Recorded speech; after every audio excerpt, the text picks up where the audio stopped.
राधा स्वामी जी। प्यारी साध संगत जी, हमने कल वाली वीडियो से देखा कि आप संगत जी ने महाराज जी के बारे में जानने के लिए अत्यधिक रुचि दिखाई है। इसलिए हम इसी सीरीज को आगे बढ़ाते हुए कंटिन्यू करते हैं। प्यारी साध संगत जी, जिसने भी कल वाली वीडियो नहीं देखी है, कृपया करके सबसे पहले वो वीडियो देखें, उसके पश्चात ये वाली वीडियो देखें। प्यारी साध संगत जी, जैसा कि पहले बताया गया था, जब हुजूर साहब स्कूल से आते तो बड़े महाराज जी उन्हें बता देते थे कि किस जगह जाना है।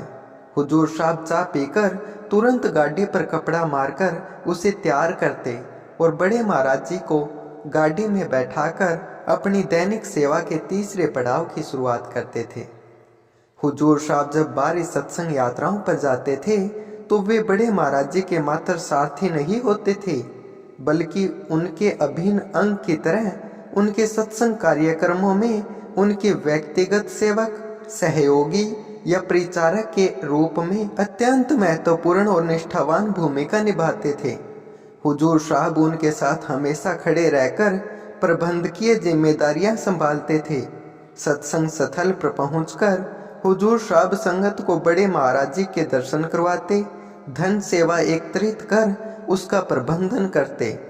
इसके बाद वे बड़े महाराज जी के रसोई का कार्य भी करते थे। उनका भोजन तैयार करवाते और उन्हें परोसते और जिमाते। भोजन ग्रहण करने के बाद बड़े महाराज जी तो स्थानीय प्रबंधकों और सेवादारों से मिलते और बातचीत करते, जबकि हुजूर साहब को वे नीचे जाने का इशारा कर नामदान की प्रक्रिया शुरू करने का आदेश देते। बड़े महाराज जी ने सत्संग के हर क्षेत्र में, चाहे वह भौतिक हो या मानसिक, हुजूर साहब पर विशेष रूप से सेवा का दायित्व सौंपा था। ऐसा कोई कार्य नहीं था जिसमें हुजूर साहब की भागीदारी न हो। उनकी इस व्यापक भूमिका ने उन्हें सत्संग के प्रत्येक अंश में पारंगत बना दिया था। नामदान की प्रक्रिया में भी बड़े महाराज जी ने हुजूर साहब को आध्यात्मिकता का संक्षिप्त परिचय देने का महत्वपूर्ण कार्य सौंपा था।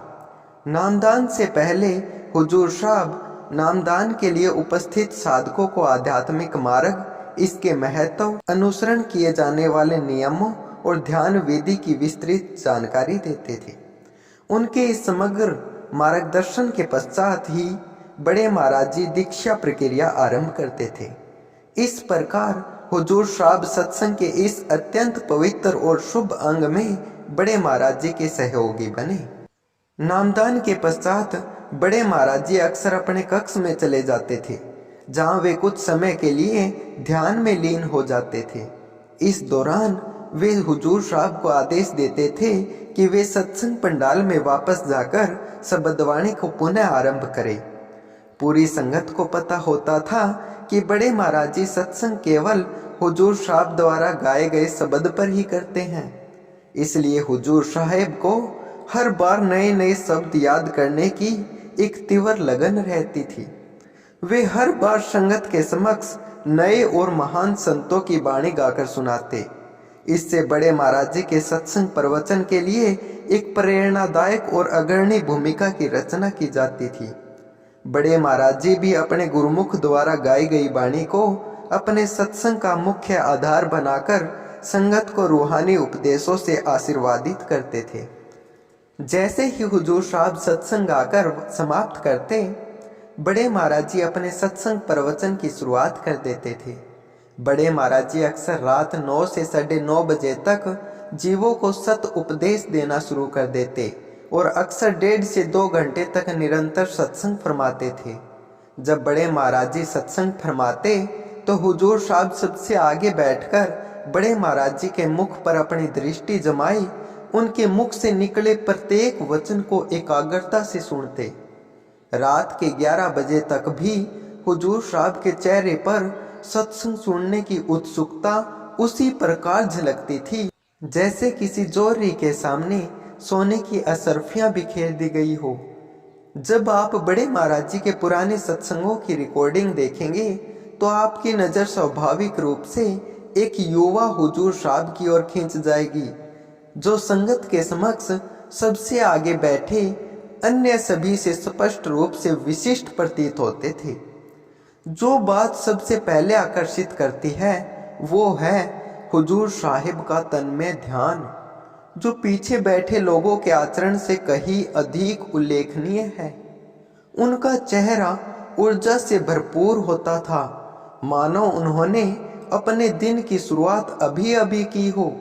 उन रिकॉर्डिंग से यह स्पष्ट प्रतीत होता है कि 21 घंटे के अथक परिश्रम के बावजूद भी हुजूर साहब के भीतर का उत्साह अविचलित बना रहता था। उनके चेहरे पर बड़े महाराज जी के उपदेशों को गहराई से समझने की आकांक्षा स्पष्ट रूप से झलकती थी। ऐसा प्रतीत होता है मानो संपूर्ण सत्संग बड़े महाराज जी का हर एक शब्द केवल उनके कानों के लिए ही निर्मित किया गया हो। हुजूर साहब की एक और विशेषता थी जो उनके एक शिष्य के रूप में समर्पण को प्रदर्शित करती है। जब भी बड़े महाराज जी अपने सत्संगों में कोई विशिष्ट अर्थपूर्ण या प्रभावशाली वचन फरमाते थे, हुजूर साहब तत्काल उसे अपनी डायरी में पेन से नोट कर लेते थे। फिर हुजूर साहब अपने खाली समय में इन महत्वपूर्ण बिंदुओं को संग्रहित कर उन्हें उद्धरणों और किताबों के रूप में प्रकाशित करके बड़े महाराज जी की अनुपम शिक्षाओं को साझा करने की सेवा को अंजाम देते थे। रात के 11 बजे जब बड़े महाराज जी अपने सत्संग प्रवचन को विराम देते थे, तब वे सबसे पहले अपने गुरमुख के प्रति प्रेम प्रकट करते थे। बड़े महाराज जी स्टेज से उतरते ही हुजूर साहब के कंधों पर अपना सारा भार डाल देते थे और उन्हें बगल से कसकर अपने हृदय से लगाकर संत निवास की ओर चल पड़ते थे। हुजूर महाराज जी भी जब बड़े महाराज जी को स्टेज से उनके कमरे तक ले जाते थे, तब वे उनका हाथ थामे और उनकी उंगलियों को अपनी उंगलियों में फंसाकर संगत की भीड़ से निकालकर उनके कमरे तक ले जाते थे। अगर आप इसे पुरानी रिकॉर्डिंग में देखेंगे तो यह दृश्य मन को मोह लेने वाला, अलौकिक और प्रेम से परिपूर्ण होता है, जो समय को ठहरा देता है और आपकी आंखें गुरु और शिष्य के पवित्र प्रेम के अद्भुत चित्रण पर ठहर जाती है।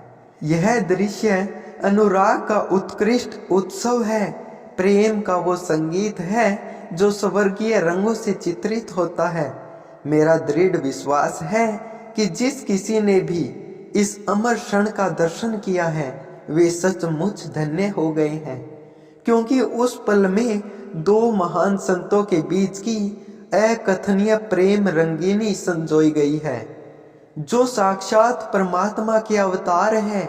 गुरु और गुरुमुख का इस प्रकार प्रेम से ओतप्रोत होकर चलना एक ऐसा आध्यात्मिक दर्शन है जो आत्मा पर अकल्पनीय प्रेम और भक्ति का संस्कार छोड़ जाता है।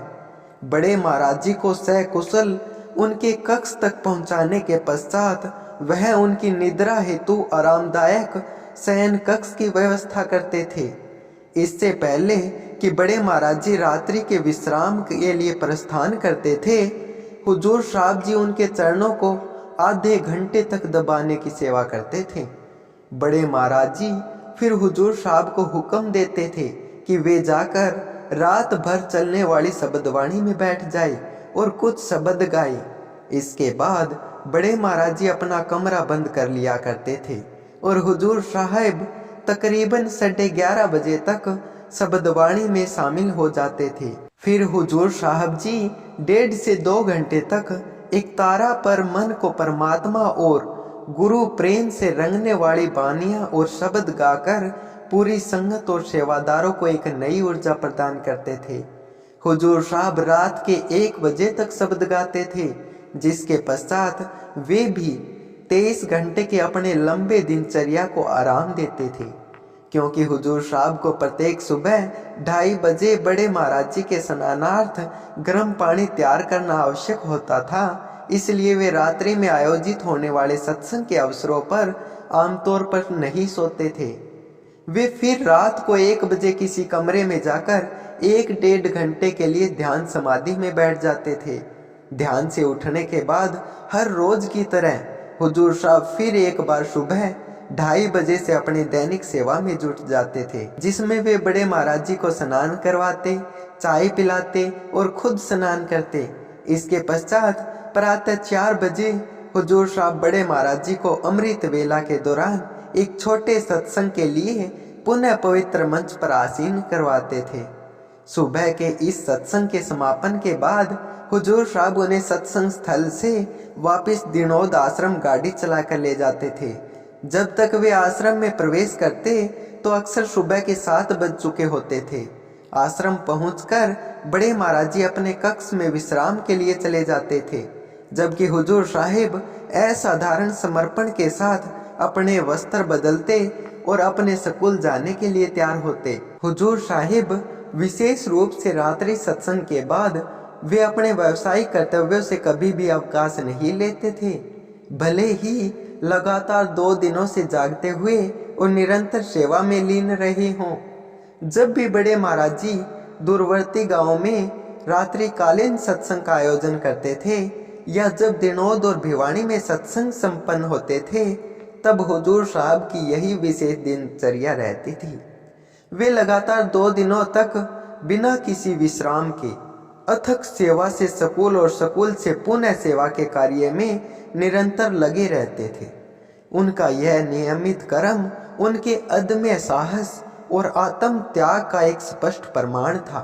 उनके सामान्य दिन की और अधिक स्पष्ट और विस्तृत झलक प्रदान करने के उद्देश्य से आपके सामने उनके स्कूल से लौटकर आश्रम पहुंचने के बाद की दोपहरीय दिनचर्या का संक्षिप्त विवरण साझा किया जा रहा है।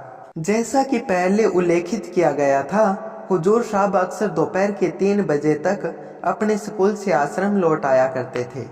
यदि बड़े महाराज जी को किसी सत्संग यात्रा पर जाना होता था तो हुजूर साहब उन्हें अपने कमरे की छत पर खड़े होकर उनकी प्रतीक्षा करते हुए पाते।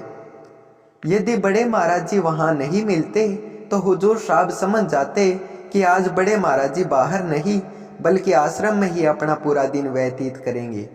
आश्रम में प्रवेश करते वक्त अगर बड़े महाराज जी अपनी छत पर ना दिखाई देते तो हुजूर साहिब तत्परता से बड़े महाराज जी के कमरे की ओर दौड़ते। उनके कमरे में पहुंचकर वे उनके दर्शन करते और उनके चरणों की सेवा में समर्पित हो जाते।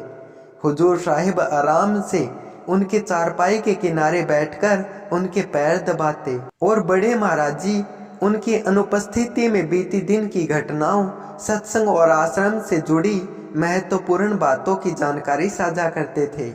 लगभग आधे घंटे की इस सार्थक वार्तालाप के बाद बड़े महाराज जी अपने प्रिय शिष्य की थकान समझते हुए उन्हें आराम करने और जलपान ग्रहण करने के लिए भेज देते थे। हुजूर साहिब फिर 3:30 बजे तक अपने कमरे में तो चले जाते थे, पर फिर भी उनकी नजरें कभी बिस्तर की ओर नहीं जाती थी। वे अपनी अनगिनत जिम्मेदारियों के चलते अक्सर व्यस्त रहते थे, जिस कारण उनका ध्यान शायद ही कभी विश्राम की ओर जाता था। वे अपने कमरे में जाकर गर्म चाय के प्याले के साथ बड़े महाराज जी के निजी सचिव के रूप में अपनी सेवा में लग जाते। 1980 और 1990 के दशक में जब भारतीय घरों में मोबाइल फोन और कंप्यूटर नहीं आए थे, तब प्रमुख संचार का तरीका हस्तलिखित पत्र और पोस्ट कार्ड के माध्यम से होता था। इस दौरान हुजूर साहब ने बड़े महाराज जी के लिए संगत से संबंधित सभी पत्राचार का प्रबंधन किया। इस संचार में संगत के आध्यात्मिक प्रश्न, शुभकामनाएं, व्यक्तिगत अनुरोध, सूचना साझा करना और निमंत्रण शामिल थे। प्रतिदिन हुजूर साहब संगत द्वारा भेजे गए पत्रों को सावधानी से छांटते और बड़े महाराज जी की ओर से सोच समझकर उनकी प्रतिक्रियाएं तैयार करते। उनकी प्रतिक्रियाएं हाथ से लिखी गई प्रत्येक प्रश्न का उत्तर देती और वांछित जानकारी प्रदान करती। बड़े महाराज जी ने हुजूर साहब को आध्यात्मिक प्रश्नों के उत्तर उनकी अपनी गहरी समझ के आधार पर देने की जिम्मेदारी प्रदान की थी।